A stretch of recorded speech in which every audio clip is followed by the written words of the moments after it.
Week 3 of the NFL season is here, and it's time to talk previewing. What is the biggest storyline, and why is it Trevon Diggs tearing his ACL? Who's going to step up for him in his absence? We'll tell you next in the Locked On NFL Draft Podcast. You are Locked On NFL Draft, your daily podcast covering the NFL Draft. Part of the Locked On Podcast Network, your team every day. What's up, Locked On family? Let's get locked in. Welcome back to the Locked On NFL Draft Podcast, your daily podcast covering your favorite draft prospects, part of the Locked On Podcast Network, your team every day. I am your boy, Damian Parson, always on the ones and twos. You can find and follow me on Twitter at DP_NFL. And you know that I'm a national scout over with the Draft Network, as well as the host of the Locked On Clemson Football Podcast. Guys, happy Friday, and thank y'all for making Locked On NFL Draft your first listen today and every day. Thank you, guys. Shout out to you for being our everydayers. And I got to kick the intro over to my guy, my brother, my partner in crime, Mr. LSU himself, Keith Sanchez, that you can find him on Twitter at The Talent Code. Keep talking to him, baby. What's up, Locked On family? This is Keith Sanchez, Senior Draft Analyst with the Draft Network, man, in 2019. National champ with those LSU Tigers, man. But you know why we're here, right? We're here to bring you that championship-level football content surrounding the NFL Draft 24/7, 365, man. This is your dynamic duo to tap in everything football, man, from college football to NFL football to NFL Draft. Yes, we are who you come to, man. But DP, we have a hell of a slate, man. We're going to start this thing off with Trevon Diggs torn ACL yesterday. That is breaking news for Trevon Diggs. And the question is, where do the Dallas Cowboys go from here, right? Is that talent on a roster? Do they have to go and get that talent to keep this a Super Bowl caliber NFL defense? Then next, we're going to talk about our matchups, right? We love to go through this. We're going through the rosters, the depth charts, the biggest matchups of week 3. Who are going to be the difference makers? And we always say, man, rookies matter, drafted players matter. And we're about to tell you why and show you why, because there's some really big games this upcoming week. And then we're going to get into the favorite part. And I think I'm leading, right? And that's the game predictions. We're talking game predictions at the end of this podcast. So make sure you stay tapped in with us. 30 minutes. Give us y'all 30 minutes, man. But DP, before we get this thing started with Trevon Diggs and the Dallas Cowboys, why don't you hit them with our title sponsor? Today's episode of Locked On NFL Draft has been brought to you by Game Time. Download the Game Time app, create an account, and use the promo code Locked On NFL for $20 off your first purchase. Last minute tickets, lowest prices, guaranteed. Biggest storyline, Keith, when I saw the news and it hit my phone that Trevon Diggs tore his ACL, man, it was like a gut punch. Because it was crazy because I had just finished watching the all 22 of Dallas versus the Jets, and there was some fun matchups between him and Garrett Wilson in that game, and just watching Trevon and in press man coverage, the patience, the technique he was using, quick jams, shuffle steps, all that type of stuff, controlling when he opened his gait and opened his hips and just staying square and patient, man. I just loved how he was playing in that game, right? And I think he had an interception in that game as well. Like he's come, a long way. And I know everybody talks, that first was the first year or two, those interceptions and everything. But to me, he's developed more as a man-to-man corner, where it's not just, hey, we can target him if he's not getting interceptions. So this is a big loss for the Dallas Cowboys, Keith. And don't get me wrong, Stephon Gilmore can still ball. We all know that, right? But now he's thrusted into that CB1 label where he's in not Stephon Diggs, but Trevon Diggs' shoes now, right? So it's like, who steps up for the Dallas Cowboys? Now, do they need somebody to be that guy this week? No, because you play the Arizona Cardinals. But it's about going forward, Keith. When you look at this roster, man, who do you think can step into not CB1 role, but can kind of occupy that CB2 role opposite of now Stephon Gilmore? Yeah, so this injury, DP, and I'm gonna answer the question real quick, right? It was like you called it a gut punch. It was a blow, and I think for football fans, whether you love the Cowboys or not, right, it was still a big storyline that the NFL has pushed us, and we've been talking about this Dallas Cowboys defense, and you want to see it play out, right? Like, how good is this defense? And to have the blow right off of the Aaron Rodgers torn Achilles, right? It's like, man, that's 2 big time injuries, and we're only heading into week 3. So DP, with the Cowboys as structure, because I've watched tons of Cowboys games, right? I've evaluated them, watched all 22 the past 3-4 years. I watched a lot of Cowboys games. So for the Dallas Cowboys defense, DP, it was not about CB1, right? Because in the past, it was Trevon Diggs. Them getting Stephon Gilmore was to solve the CB2 answer, right? Which was the issue with this Dallas Cowboys defense. I'm sorry. Now what's going to happen is this, DP, that you're going to go back to kind of what it was last year, right? Where we had somebody to lock down one side of the field, but now offense is going to target the other side of the field, right? And you go to you remember last year, the Jacksonville Jaguars game, right? And it was a few other games where offense is just simply targeted the other side of the field of Trevon Diggs. Right now it's going to be the same thing from Stephon Gilmore. So I look at this roster, DP, and it was a little bit of a weird trade. They sent Calvin Joseph, right? And maybe the Dallas Cowboys brass felt like it was time for Calvin Joseph to, depart ways, right? It's time for us to go separate ways. But they traded him for Noah Igbinoghene. Igbinoghene, okay, but corner from Auburn, right? But you don't know if that was necessarily an upgrade, right? Because Noah hasn't necessarily played well in Miami. He was relegated to CB3 kind of 4-ish type role over there, right? So I'm kind of going to exit that out. What I'm going to turn my attention to is second-year player DaRon Bland. I think he can do it. I really like this guy's skill set. He showed up last year, DP, and he's already showed up again this year. He has smooth hips. He's quick-footed. I think he's versatile in what he can do in the sense of the fact of he can play some press man. He can also play the press bail technique, right? He can play in this cover 3 scheme. His speed is sufficient, is good enough. It's high-level speed, I would say that. I think he matches up well athletically with a lot of corners in the NFL. So I think if you kick DaRon Bland to the CB2 spot, right? So that's your 2 outside corners, him and Stephon Gilmore. Now the question becomes that nickel position where DaRon Bland was playing. And I think that's going to be the question mark, DP. So if I had to turn my attention to one person, DaRon Bland, I think will fill in for the Trevon Diggs thing. Then I also, to kind of keep it pushing, right? We're talking about who's on the roster. Then we just had the conversation with Kareem Hunt, right? And the Cleveland Browns with Nick Chubb getting hurt. We're talking about trades, right?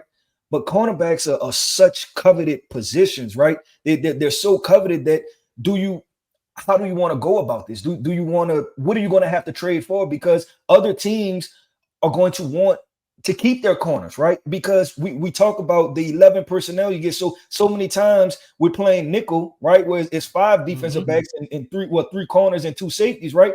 Now, but it's going to be a time where no matter who we're playing, the Kansas City Chiefs, the Jacksonville Jaguars, the Buffalo Bills, right? Where we're going to have 4 corners, right? And it may just be 1 safety or 2 safeties or just 1 linebacker and a safety and 4 corners, right? However the math is going to math, we know we have to go forward deep. So I just don't know, DP, that how many teams are going to want to come up off of their corners, especially this early. That's the only concern to where I don't want to necessarily just start throwing out names when it comes via trade and stuff like that, because we know that is a highly coveted position.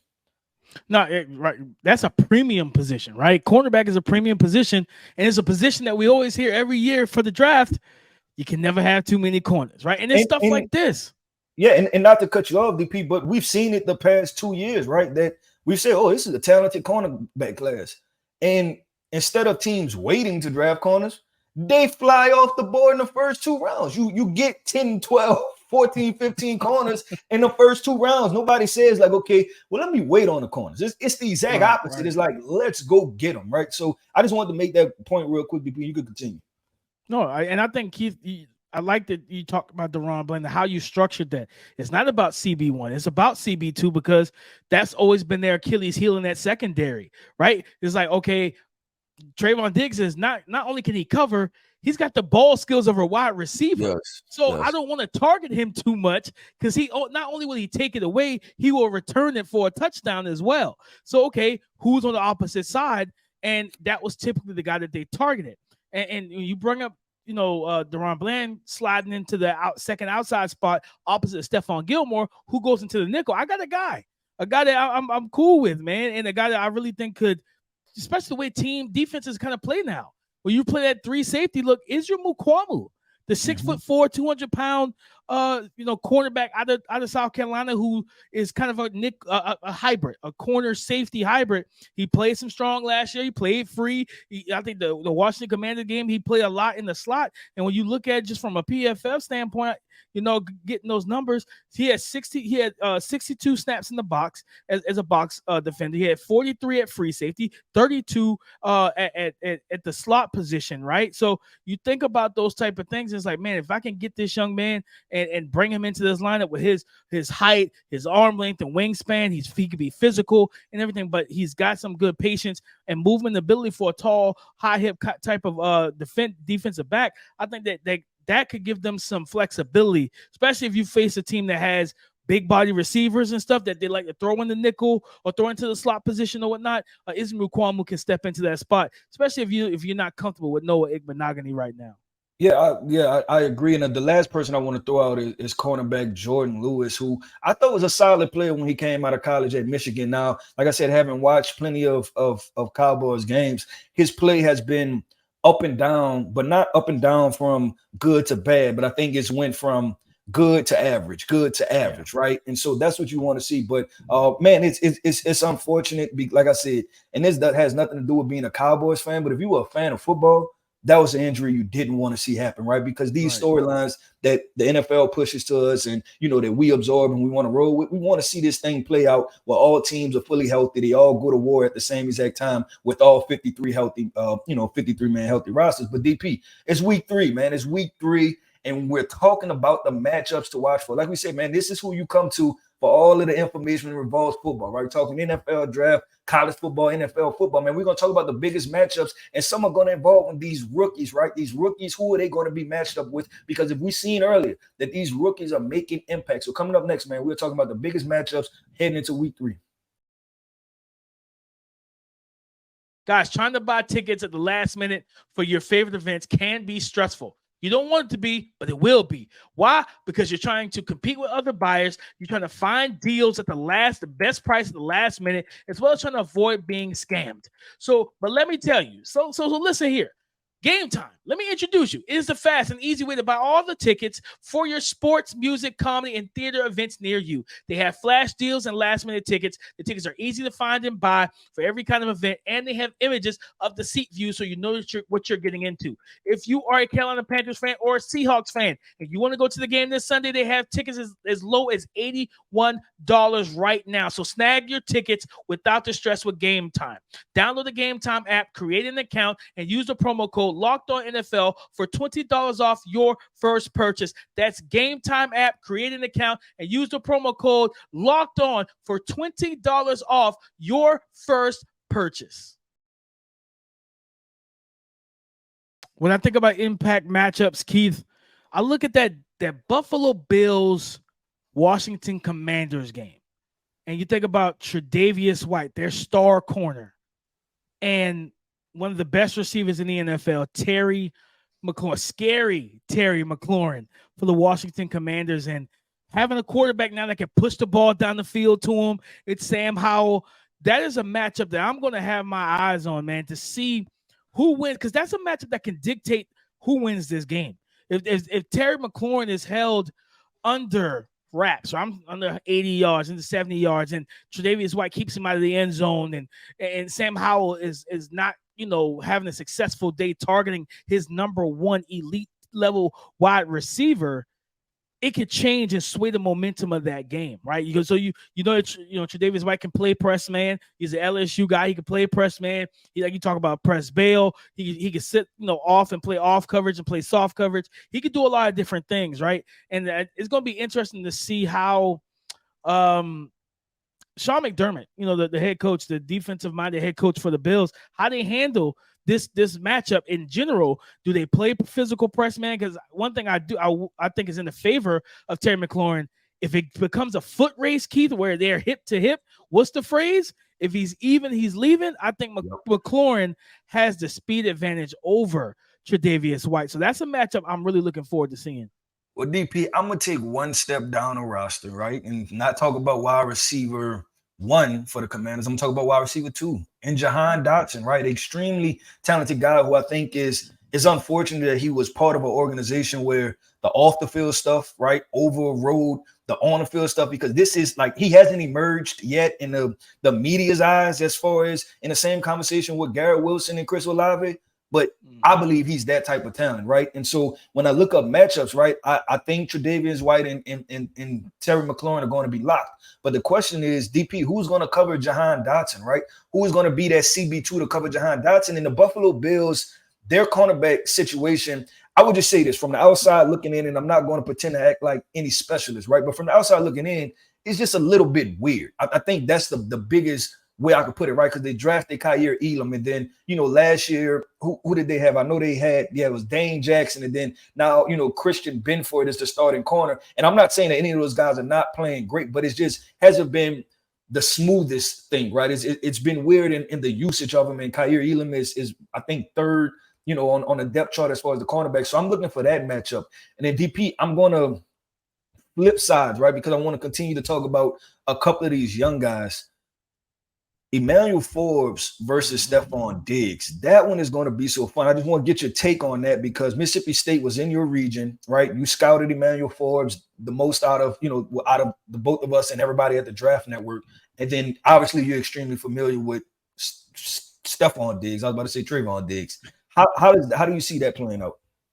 Man, this is going to be a battle. And this is going to be a battle that the young rookie is going to have to really be locked in for. And Emmanuel Forbes is a dog, so I expect him to be locked in. But Trevon Diggs is one of the best wide receivers in the NFL. He has put veterans, some of the top corners, right, in the blender with his route running, with his tempo, his pacing, his burst, and now the breaks. And a guy like Emmanuel Forbes, who likes to, even though he's 165, 170, whatever he weighs, he's a thin build, but he does like to play physical at the line of scrimmage when you give him the opportunity. When you give him the green light, he'll get up on the line and he'll shoot punches and reroute and redirect and throw off timing. I think this is a situation where the savvy vet is going to Trevon Diggs is, again, one of the best. He's going to study this kid all week, see what his telltales are, where he struggles, where he succeeds. And I think Trevon Diggs is going to get the leg up in this situation. But don't be surprised if Emmanuel Forbes walks away with some wins in this battle. Yeah, no, I agree. It'll be fun, man. And Emmanuel Forbes is one of those guys that has natural ball skills, right? Like I compared him to Marcus Peters, right? Where it's just one of those guys that was like, okay, how's the ball always find itself? Like those Marcus Peters, Asante Samuels, right? They always just have 4+ interceptions on a year. But DP, there's one matchup that's not going to win the headlines, right? But it can start to dictate how this NFL season is going to play out. And it involves a lot of people, especially young guys, right? So it's time for somebody to step up. And I'm going to go to the Falcons versus the Lions, DP. The Lions are 1-1. The Falcons are 2-0, right? And so when you look at the Lions roster, we talk Brian Branch, right? I think Chauncey Gardner-Johnson is out. So that's even more for Brian Branch. We're talking Jack Campbell, right? But then you look at the other side of the football and let me mention Aiden Hutchinson also on that Lions defensive line. And you look at the opposite side of the football now with the Atlanta Falcons, DP. And what does Arthur Smith want to do? He wants to run the football. So I have to, like, if you're telling me that to highlight a matchup or a situation, it's got to be Jack Campbell filling gaps, right? Because Jack Campbell was not drafted, DP, to cover your number 3 vertical, right? That's not why he was drafted. Mm-hmm. He was drafted to run C gap to C gap, right? To man that. So it's going to be so interesting with this nuanced run game. And then don't talk about who's running the football, right? That's Bijan Robinson and Tyler Algier. So you know that those are formidable running backs, but talking about Jack Campbell filling. No, but Keith, and I was thinking about that when I was looking at, when I was looking at the schedule and, thinking about the young players in different games. And I said, man, Bijan hitting the hole and Jack Campbell, that's his specialty, the run game. Working downhill, right? That kind of, like you said, B gap to B gap, flowing over and crashing down. And I'm excited to see what that looks like, Keith. But also in this game, AJ Terrell and Amon-Ra St. Brown and AJ Terrell and Josh Reynolds. But I think it'll probably be Amon-Ra St. Brown. And what I love about AJ Terrell, former Clemson, so that's not any bias to it, but What I love about AJ Terrell is the fact that he doesn't just stay to one side, Keith. He travels. He'll go in the slot. He'll flip from left to right. He'll go man to man. He'll drop off into a bail drop, into a bail tech and everything like that. He'll sit in kind of like half zone turn. This is one of the best young corners in the game, and he'll be going up against one of the best young receivers in the game. Talking about matchups that can dictate who wins and loses. This young man has been targeted. I don't think he's given up a catch, if maybe a catch or two, but he's not giving up much at all. And Amon St. Brown is that dog who plays tough and physical. And I think I said this to one of my guys. He is the new Julian Edelman, that tough physical slot that runs routes that really can put you in so many compromising situations as a defensive back. That's a matchup that I got to see how it plays out, Keith. Yeah, no, I agree. I'm gonna finish this up real quick because it's teams that's not playing great football right now. But just real quick, I'm gonna hit over this topic and then pass it to you. The Steelers at Raiders, because it's Sunday night football, right? And you're talking about what to watch for. I mean, that's Tyree Wilson, right? That's Tyree Wilson versus this Steelers offense that I believe they're gonna want to establish the run, right? And Tyree Wilson, you a top 10 pick. You know, like Chandler Jones, his issues, you know, off the field have been documented, and we're not going to speak on that, right? But like you're next up, right? Like is you and Max Crosby there to create havoc. So we have to see you be able to affect the passer, get some things going. So I'm going to be in that Sunday night matchup. I'm looking at Tyree Wilson, and then I'm also going to be looking at obviously Kenny Pickett, you know, the George Pickens, you know, just watching these Steelers. So that was the other matchup that I seen, DP. No, and that's going to be a big time matchup of young players, right? And you know, Devon Diablo in linebacker. You got Jalen Warren as that third down back who didn't have a great game running, but he caught the ball and made explosive plays in the passing game. I think him and Najee Harris, as much as people want to pin them against each other, that's a really good 1-2 punch. And I think that's going to be big. Like they're trying to pin them against each other when they're actually really good compliments. Yeah, that's what it is. It's fantasy football driven, but they're actually really good compliments. And honestly, the Pittsburgh Steelers offense, and we're not going to get into Matt Canada right now, but they should dive more into what Najee Harris' strength or put him in space and make somebody tackle him one-on-one and let Jalen Warren be your in-between the tackles. I know size difference. It looks like it should be the opposite. I mean, you know what I'm saying? Where Najee is your thumper and Jalen Warren's your outside, but that's just now how it played out. That's not who Najee Harris was at Alabama when you drafted him. But DP, man, let's keep this thing going. Like we said, man, we are coming up on my favorite segment. Like I said, I don't know what the score count is. I don't know what the tally is. I just feel like I'm winning, right? So we're about to jump into these game predictions, man. Who is going to win the game? Like we said, we went through the matchups. Now we're going to talk about rapid fire, man. We're going to predict these games. Guys, today's episode of Locked On NFL Draft has been brought to you by Prize Picks. Prize Picks is the largest independently owned daily fantasy sports platform in North America. They are the easiest and most exciting way to play DFS. It's just you against the numbers. Prize Pick is really simple to play, guys. You can make your picks, submit your entry in less than 60 seconds. Quick withdrawals, easy gameplay, and an enormous selection of players and stat types are what make Prize Picks the #1 daily fantasy sports app. This week on Prize Picks, I am taking DJ Uiagalelei, quarterback for Oregon State, for over 220 passing yards versus Washington State. But also, I'm taking Sam Hartman, quarterback from Notre Dame, for less than 250 passing yards versus the Ohio State Buckeyes. So listen to me clear, guys. Go to prizepicks.com/LockedOnNFL and use the promo code LockedOnNFL for a first deposit match up to $100. Game time. It's game time, Keith. It's time to pick these games rapid fire. Let's get it going. 1 o'clock games, Keith. The Tennessee Titans on the road to the Cleveland Browns, coming off an emotional loss to the Steelers without Nick Chubb. Who you got winning this game? I'm going to go Cleveland Browns, and I'm expecting an ugly game, but I'm going to go Cleveland Browns. Yeah, I'm going to go Cleveland Browns as well. I think this is going to be a battle of two quarterbacks that's not playing great football. Ryan Tannehill's looked a little bit better recently, but I'm going Cleveland at home to protect their house. Keith, next up, we talked about in the second segment, Atlanta Falcons at the Detroit Lions. Who wins this matchup? Detroit Lions. I think they start the show, and this is a game that they have to win to let everybody know that they're for real. They're going to want to avoid the slow start that they had last year. I agree. I'm going Detroit Lions as well. I think the Falcons will give them a nice fight, but I think Detroit's offense, when they're humming, is enough to put too much pressure on the Atlanta Falcons. Next up, we got the New Orleans Saints, who I think is undefeated right now, 2-0. Yeah, they 2-0. It's an ugly 2-0, but it's a 2-0. It is the ugliest 2-0 you can dream of, but it is a 2-0. They are 2-0. They haven't played spectacular. They're going on the road to face Jordan Love and the Green Bay Packers. Keith, who you got winning this game? I'm going to go New Orleans because I think this offense has been battle tested, and I don't want to say, you know what? I'm not even going to use the word battle tested.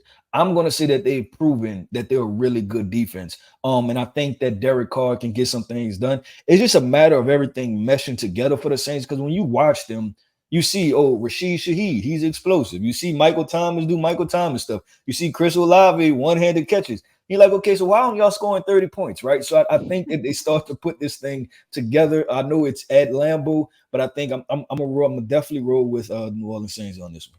And this is where we part ways, Keith. I'm going Green Bay Packers. This is where we part ways. I'm going Green Bay. I think Green Bay takes it. Jordan Love gets a win at home, and they go to 2-1. Next up, we have the winless Denver Broncos at the Miami Dolphins, who are also 2-0. Keith, who you picking? This is desperation mode. I'm gonna go Denver. Denver shouldn't win this game. There's nothing in me, and I would not put any money on this, right? But I'm not picking. I think Denver. I just don't see them going 0-3, right? Especially you're talking about everybody talk about Russell Wilson. Russell Wilson played well last week.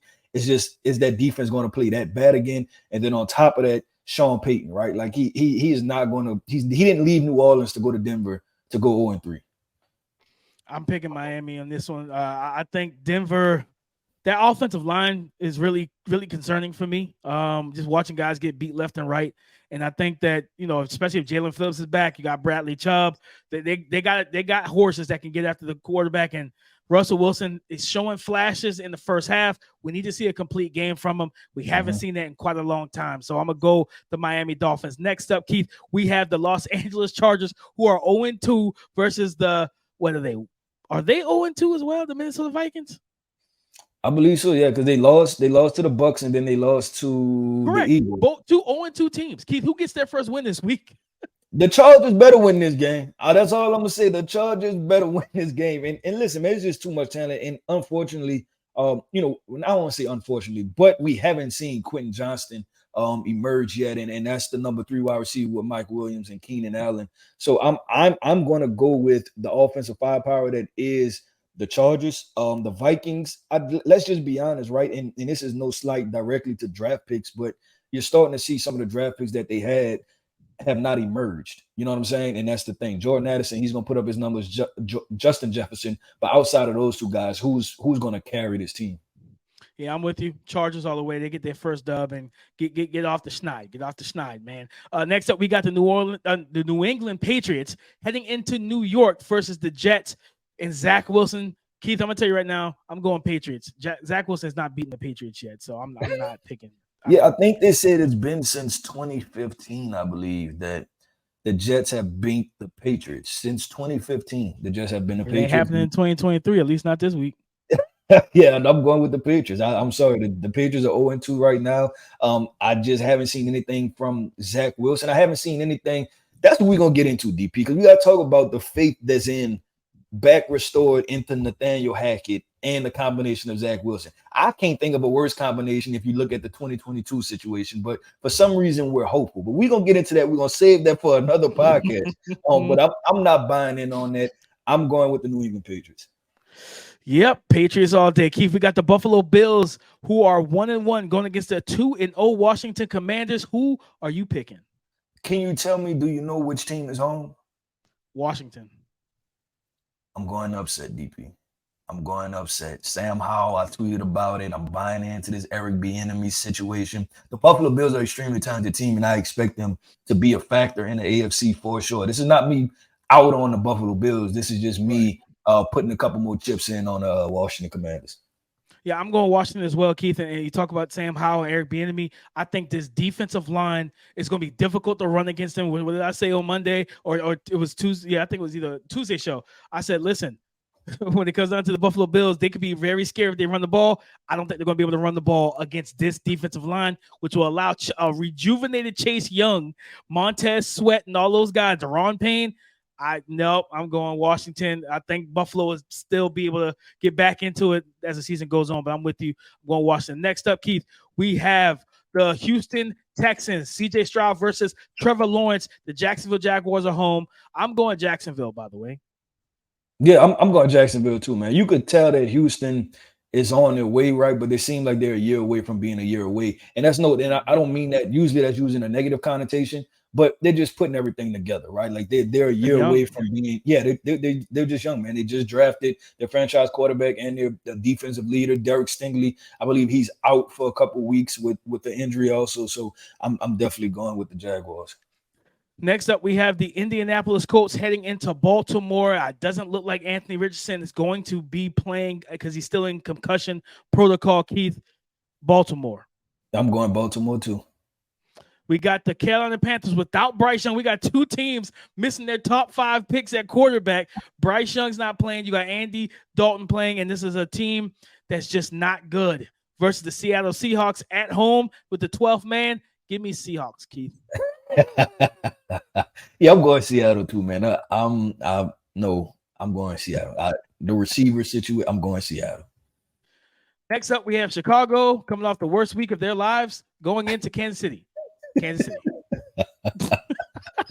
Man, Chicago, and we didn't even spend a segment. We'll spend a segment next week on it. Chicago did what they tore it up, man. They wanted the headlines this week. They did some things. But man, who am I going to go? I'm gonna go with Kansas City, man. Justin Fields is unfortunate, and we'll talk about that. What I think Justin Fields needs to do, and they need to depart ways. But I'm going Kansas City on this one. That's just too much dysfunction.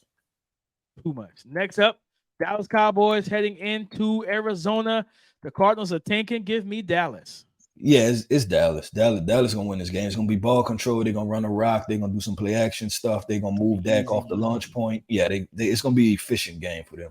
Easy money. Sunday Night Football, Pittsburgh going into Vegas. Keith, I think this could be a potentially better game than people expect, but I'm going Pittsburgh. I just trust Pittsburgh's coaching staff more. I trust their team more, and I trust the talent that they have. I'm going Pittsburgh on the road for the win. Yeah, I'm going Pittsburgh too, and it's weird because neither one of these teams are playing great football, and I've honestly watched the Steelers play more bad football than I watched the Raiders play bad football this year. But you just like, okay, when it comes down to football, who's the better organization right now, right? Yeah. Like, who's been the most consistent organization? So that's why I'm going to go Pittsburgh, too. It's just like, I'm going to just go Pittsburgh. Monday night, we got a doubleheader. We have the Philadelphia Eagles, and they are traveling into Tampa Bay. Keith, I'm going to tell you right now, I'm going upset. I'm going Tampa Bay. I think Baker Mayfield's coming for all the respect. I'm going Tampa Bay for this dub. Who has Tampa Bay beaten? They've beaten the Minnesota, and then who did they play? And then they played Chicago. So it hasn't been great competition, but I'm buying in right now. You sound like DP. You kind of sound like you lost all momentum once you said that out loud. You didn't even say that with your chest, DP. I'm going with the Philadelphia Eagles because I don't even think you're confident in your pick. I'm gonna go with the Eagles, man. I'm going with Jalen Hurts, AJ Brown. I'm going with the talent, man. Baker gonna have to show me. I'm going with the talent, man. I'm going with Tampa Bay. Close it out. You got the Rams heading to Cincinnati. We don't know what's up with Joe Burrow. He said we'll see if he plays. He did practice today or yesterday and everything. So we'll see. I'm pretty sure that he is trying to give it a go. Keith, who you think? Do you think that the Rams could pull it off and go 2-1? Is it? You said it's at Cincinnati? Mm-hmm. I'm gonna go Cincinnati by default. DP, I'll tell you two young players that's been playing really well. First of all, the cornerback from Nebraska. I don't know why I just started blanking on his name. Cam Taylor-Britt. Yeah, Cam Taylor-Britt, and then also Daxton Hill played well last week. So, and I love Daxton Hill's skill set along with Jordan Battle. I'm gonna go Cincinnati, but I'll tell you this: the Rams are gonna be a tough out. This is a game, like I said, I would not bet on because early on, it appears that they're trying, right? Everybody thought that they'd be in full tank mode, but it's early on. Everybody's still healthy, and we're just going to try to see what we're going to do, right? And I think that's what the Rams are. So this could be a scary game, and this is by no means a walk in the park for the Cincinnati Bengals, and I wouldn't be surprised if the Rams win. Man, I'm going Rams, Keith. I think Aaron Donald and that defensive line go try to get after Joe Burrow, especially with him not being at full strength with that calf to be able to move and do the things that he can do. I'm gonna pick that. I'm gonna pick Rams in a close upset. And I don't get it, DP, and I'm gonna finish out with this. Like every year, the Bengals fix the offensive line, and then the offensive line is always not fix the offensive line. Yeah, it's crazy, man. It's crazy. So that wraps up today's show, man. That is the Friday. That is the NFL preview, man. I want to start off by saying, man, shout out to our everydayers. Thank you for tapping in with us, man. We've been having fun thus far, heading into week 3 of the NFL season, week 4 or 5 of the college football season. But man, y'all make sure to stay locked in with us, man. Remember to hit the like button, subscribe, comment, talk to us on Twitter. You see our Twitter profiles right there. You can find me at the Talent Code. You can find DP at DP_NFL. Come talk football with us because we talk. And remember, tomorrow, 9:30 Central Time, 10:30 Eastern Time, we are going live. We're talking live so y'all can hop in the chat. Y'all will be on YouTube. Y'all opinions will be on YouTube. We're going live tomorrow, so make sure y'all tap in with us. Go subscribe and follow for free on YouTube, wherever you get your latest podcast. For the latest episode, guys, YouTube, audio podcast, all that good stuff. Go tap in with us. As always, man, thank y'all for being our everydayers. Come and join the conversation again tomorrow on the Locked On Podcast Network, your team every day.